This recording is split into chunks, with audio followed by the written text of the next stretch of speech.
Welcome to Clue Trail, where every story is a mystery and every clue pulls you deeper into the unknown. From unsolved cases and strange disappearances to hidden histories and curious twists of fate, we piece together fragments, searching for the truth or uncovering even bigger questions. Some clues reveal answers, others lead to greater mysteries. But one thing is certain: every trail tells a story. Are you ready to follow it? Let us begin. And if you enjoy Clue Trail, please take a moment to leave us a rating or a review. It helps more curious minds like yours find the show.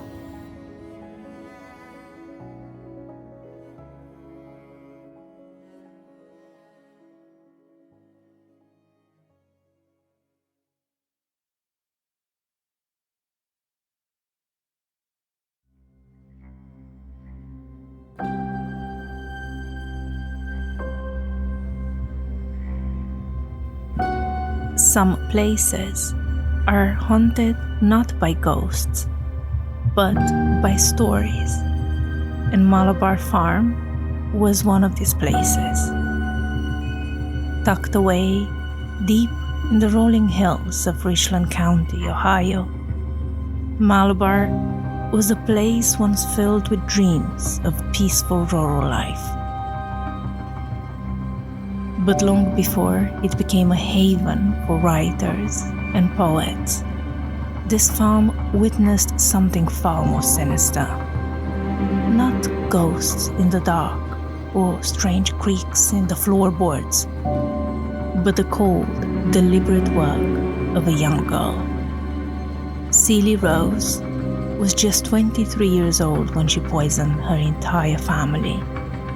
Her name would fade into twisted local legends, but behind the folklore, she was a very real girl, misunderstood, isolated, and dangerously fixated on one thing: love. Today on Clue Trail, we travel back to the 1890s, but this time in America, where the quietest child in the Rose family carried out one of Ohio's most chilling crimes.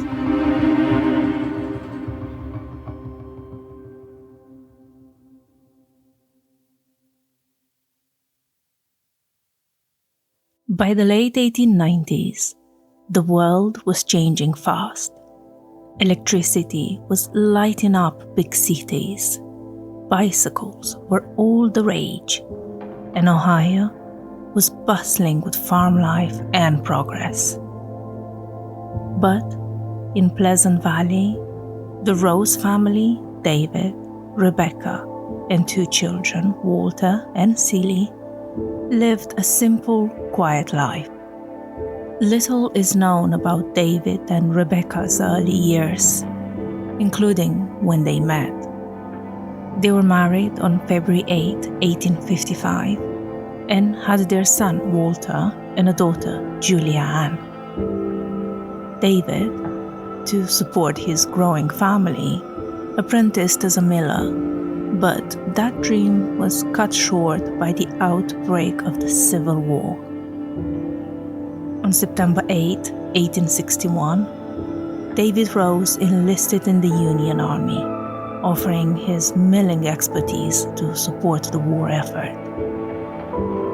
He was assigned to the 63rd Ohio Volunteer Infantry, where he continued his trade whilst following the regiment's frequent relocations. Nothing more is known about his military career apart from struggling with frequent illness.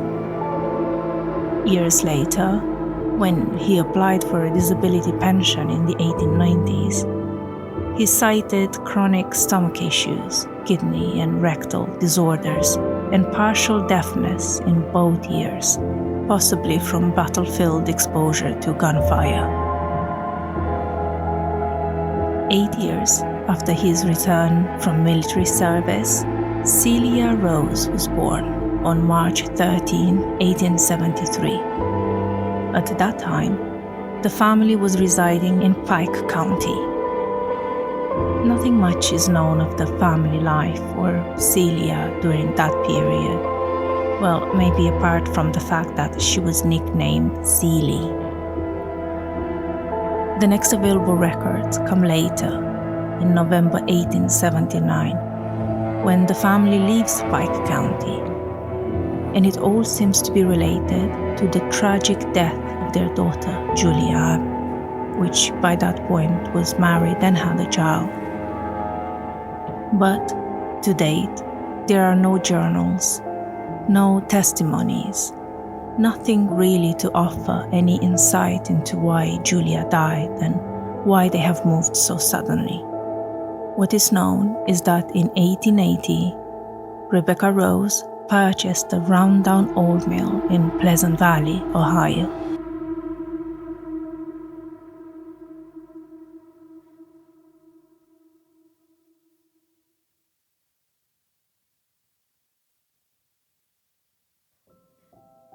The family wasn't wealthy, but they managed a modest life on the farm. Rebecca purchased the farm in her name only so David could carry on getting his pension and other disability benefits. He could no longer work like he used to, so they needed all the help they could get. Walter, their son, although 40, was still living at the house and helping the family. The Rose family were respected in their community. They were religious, good values, and a hard-working family. David was known to be strict, often emotionally distant, which, to be fair, seems like a typical characteristic of the time. Rebecca was deeply devoted to her children, but had little patience for weakness. And Ceely's life, well, wasn't as straight cut as everyone else's. As a child, she struggled in school. She had trouble keeping up with lessons, often misunderstood basic instructions, and was easily overwhelmed. She was consistently compared with her siblings and other children who were more independent, more normal as the standards of the time cruelly defined it. The town, her teachers, almost everyone began referring to her as slow, a hurtful label that reflected a lack of understanding about what we now recognize as a development disability. Ceely wasn't violent or rebellious. In fact, she was quite the opposite. She was quiet, obedient, eager to please. She clung to her family, especially her mother, and sought approval wherever she could find it. Still, there was a growing gap between how she saw the world and how the world responded to her behavior. By the mid-1890s, Ceely Rose has grown into a physically mature young woman. She was often remembered as being tall and solidly built. Yet, while her body matured and her natural emotional and romantic instincts began to emerge, her cognitive development remained limited. Celia could manage some basic household tasks like simple cooking and decorative needlework, but not enough to live fully independently. Whether she was aware of her limitations or simply hopeful for a future that included a family and a home of her own remains unclear. What is clear is that as she entered adulthood, she became increasingly fascinated by boys. One of her earliest infatuations was with Clem Herring, a neighboring farmer in his mid-20s. Ceely delivered a heartfelt love letter while he was working in the fields. He thanked her politely, but never acknowledged it again. When Clem didn't return her affection, Ceely turned her attention to another local farmer, Carrie Andrews. Unfortunately, his response was far more unkind. He laughed at her and mocked her openly. After that painful rejection, Ceely shifted her focus once again.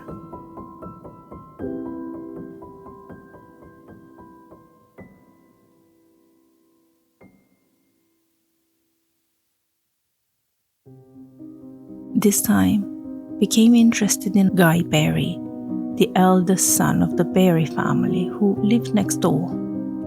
She followed him, watched him, and told anyone who would listen that they were going to be married. And Guy, unlike the other two boys, it appears to have been polite to Ceely, even attempted to have conversations with her. This, no doubt, only fed more and more into Ceely's fantasy. Her family was mortified. Rebecca especially saw the danger in Ceely's delusions. Her family tried very hard to discourage this made-up relationship, telling her to stop talking to him. Eventually, Guy's father approached David one last time and told him to keep Ceely away from his boys. That enraged David, and he unleashed his wrath on poor Ceely. And that, for Ceely, was betrayal. Her family, the people who were supposed to support her, love her, protect her, had turned against the one thing that made her happy. Also, around this time, though it's unclear whether it was before or after the visit from Guy's father, Ceely overheard a conversation between her parents that would leave a lasting impression on her.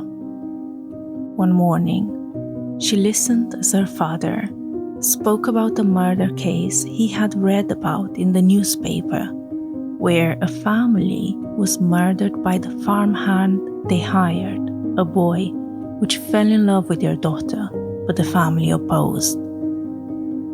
And one element of the case especially captured Ceely's imagination. The idea that someone could eliminate obstacles for love by any means necessary.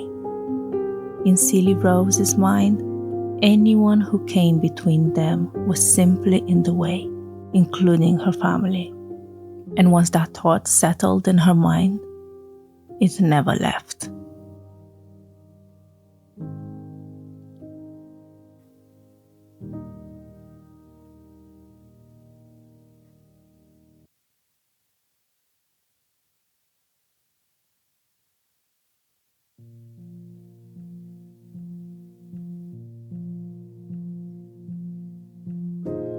It was a wet and restless spring in 1896 at the Rose home. And during that time, two dangerous ideas took root in Ceely's mind. One, that love could justify removing anyone who stood in its way. And two, that rough on rats, the arsenic-laced poison used for pests, could do far more than just kill bugs. By early June that year, the rain hadn't let up and the potato bugs were back in force. Rebecca headed to the kitchen to grab the poison for another dose in the garden. She opened the cabinet where she always kept it, but this time the box was gone. Ceely Rose began lacing the family's food with arsenic. And it all culminated on June 24th, 1896, when the quiet calm of the Rose household shattered. David, Rebecca, and Walter were suddenly and violently ill after having breakfast that morning. Ceely Rose was perfectly fine. And had their regular doctor, an older and more traditional man, been available that day, maybe the family's suffering might have been dismissed as food poisoning or a bout of cholera. It was a very common disease in that period, after all. But fate brought someone else to their door. That was Dr. John McCombs. He was a sharp, younger physician with a background in law and modern medical training. In his training, he has been taught the specific signs of poisoning. And it didn't take him long to realize something was very wrong. Ceely claimed she had eaten breakfast just like the rest of the family, and said she too was in pain. But the doctor didn't believe her. And when he asked if she'd prepared the food, her mother, despite her frailty, managed to lift herself up and say that yes, she has indeed made that meal. That is when Ceely went silent.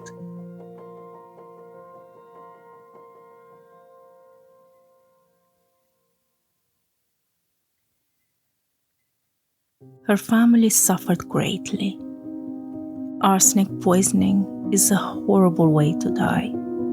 They were racked with thirst, but whenever they tried to drink water, it triggered intense vomiting. They couldn't keep food, liquid, or even medicine down. Their abdominal cramping was severe, and in contrast, Ceely remained completely symptom-free. First one to succumb from arsenic was David. He died on 30th of June after 6 agonizing days. And because their doctor was very suspicious of what took place in that house, before the undertaker could prepare the body for burial, the coroner was called to perform an autopsy. Immediately his stomach and intestines show signs of arsenic poisoning, but proving it was harder because, you see, to conclusively show arsenic poisoning, they would need to perform some additional tests, which were very expensive. The county officials refused. They were convinced this wasn't a murder. David was buried at the local Lutheran church. Back at home, the family's suffering wasn't over. Walter's condition continued to worsen. A week after his father's death, on July 4th, Walter Rose died. Now the community was furious. 2 deaths in 1 week, and the authorities still dragging their feet. Pressure mounted. Even the newspapers picked up the story. And finally, the county gave in. The preserved stomach from David's body would be sent for arsenic testing.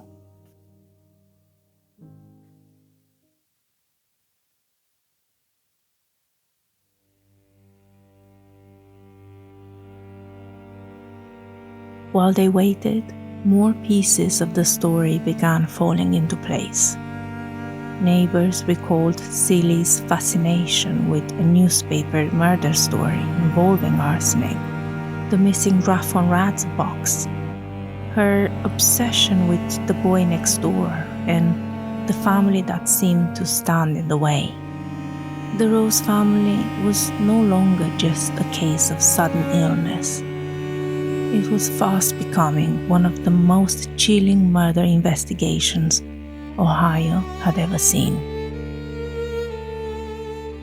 As summer stretched on in Pleasant Valley, the mood in the old miller's house grew quiet and tense. Rebecca Rose had survived where her husband and son had not. With Ceely as her caregiver, she began slowly to regain her strength. She could eat only soft foods, but there were signs of progress. Then, during the 3rd week of July, the The doctor returned with what should have been good news. Rebecca was going to survive. Her recovery would be slow, he said, but steady. Ceely overheard that conversation. We'll never know what words passed between mother and daughter after the doctor's visit, but something shifted. Perhaps Rebecca spoke of moving away from Pleasant Valley, hoping for a fresh start, someplace where the shadow of recent tragedy wouldn't follow them. But for Ceely, the thought of leaving was intolerable. If she wasn't here, how could Guy Berry, her imagined future husband, find her? She'd wait forever if she had to, but she needed to stay right here, just in case. On the afternoon of July 18th, Rebecca asked her daughter for a simple meal, bread and milk. Ceely fetched the milk and brought in the food. It was the first time in weeks Rebecca had truly enjoyed a meal, so much so that she asked for seconds.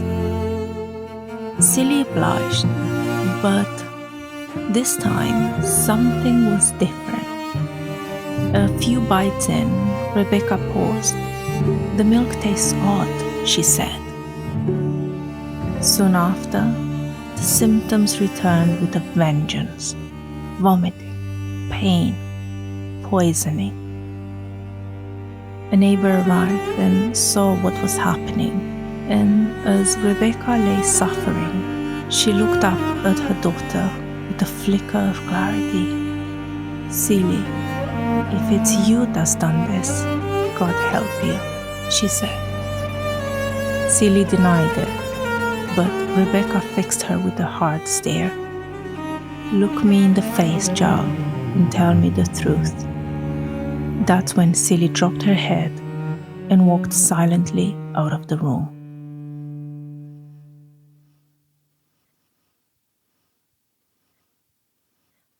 The doctor was summoned once more, but there was little he could do. The poison had taken hold. He ordered a telegram be sent immediately to Prosecutor Douglas and Sheriff Bowles. Meanwhile, Rebecca was helped to dictate her final wishes. In a moment of heartbreaking grace, despite suspecting her own daughter had poisoned her twice, Rebecca still included Ceely in her will. She instructed that the family possessions be sold, and the remaining funds divided equally between Ceely and her grandson, Julian's son. And just before dawn, with her neighbors keeping vigil and her killer nearby, Rebecca Rose died.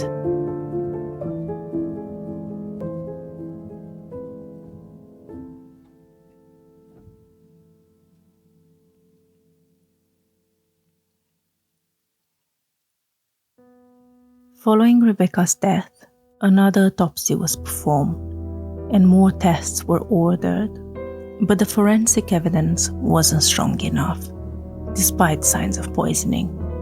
They had to prove it was Ceely who fed them poison. Investigators needed a confession from her to seal the case. Trying a new approach, Douglas, the leading investigator, reached out to all her family, neighbors who had long defended Ceely, and arranged for her to stay at their farm. Meanwhile, Douglas began setting a quiet trap. George Davis, another neighbor, suggested his daughter, Tracy, who had once befriended Ceely at school, might be able to coax her into opening up. The plan was simple: use friendship to gently break through Ceely's guarded silence. And it worked. Tracy managed to earn Ceely's trust and friendship. In one of their long walks, Tracy confided in Ceely about an issue she is having with someone she loves, but her family doesn't agree. It was a lie. And she asked Ceely what she should do. Ceely, pausing for a long moment, coldly told her, "I'd kill them. That's what I did."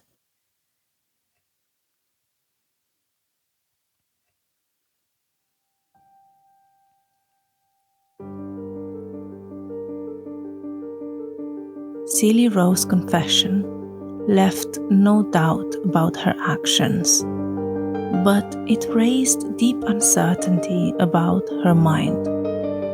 She had poisoned her entire family with methodical precision, yet didn't grasp the horror of it. She spoke about the murders with a strange detachment, never acknowledging the finality of death or the pain she had caused. When the case went to court, the question wasn't if she had done it, it was why. The defense argued that Ceely was feeble-minded, a term used at the time to describe individuals with developmental and cognitive impairments. Several witnesses, including neighbours and doctors, testified to her odd behavior, her childlike demeanor, and her inability to understand consequences. Her fixation on Guy Berry was described not as a delusion, but as a symptom of emotional underdevelopment. The prosecution, while deeply disturbed by the fact, couldn't deny the reality either. This wasn't a hardened criminal mastermind. This was a girl who had never fully developed emotionally, who couldn't comprehend what death truly meant. And so, the jury returned a verdict that changed the course of Ceely's life. She was found not guilty by reason of insanity and committed indefinitely to the Toledo State Hospital for the Insane, one of Ohio's largest and most notorious psychiatric institutions. In 1915, Ceely was transferred to newly built Lima State Hospital, but life in the inside was a far cry from the farm fields of Pleasant Valley. Built to house hundreds of patients, the institution was a sprawling complex with locked wards, long corridors, and strict routines. Though modern medical healthcare was in its infancy, Lima was considered one of the better facilities at its time. But that didn't mean it was easy. Her behavior in the hospital was reported as quiet and compliant. She wasn't violent. She didn't cause trouble. In fact, many staff members describe her as gentle, even pleasant. But she remained deeply withdrawn, and her obsession with Guy faded over time. It was replaced by routines, hospital meals, and silence.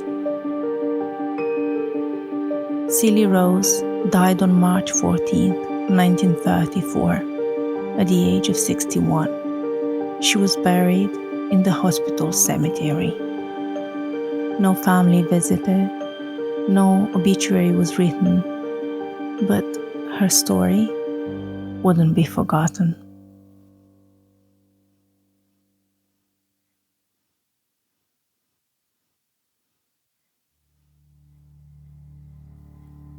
After Ceely was committed, the Rose farmhouse sat empty for years, slowly falling into disrepair.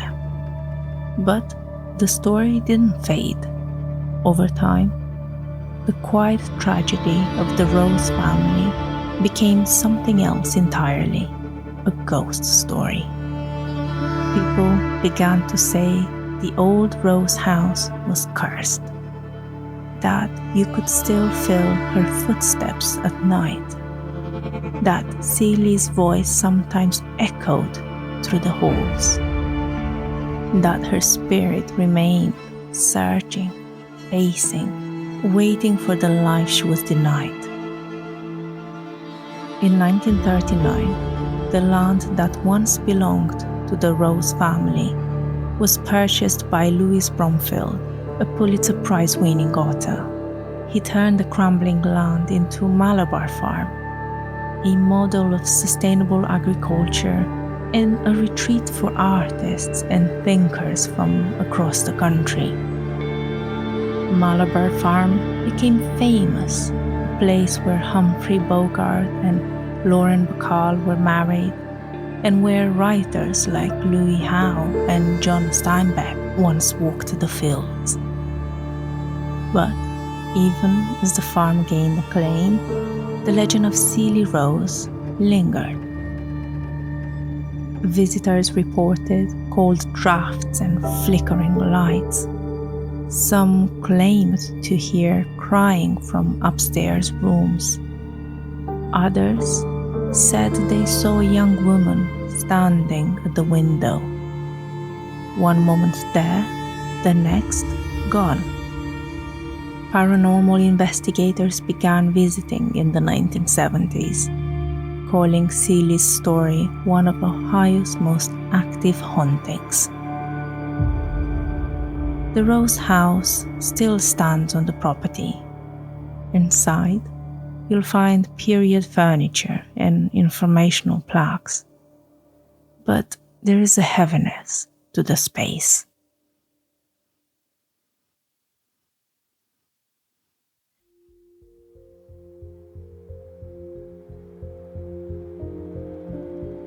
The story of Ceely Rose isn't just a murder case.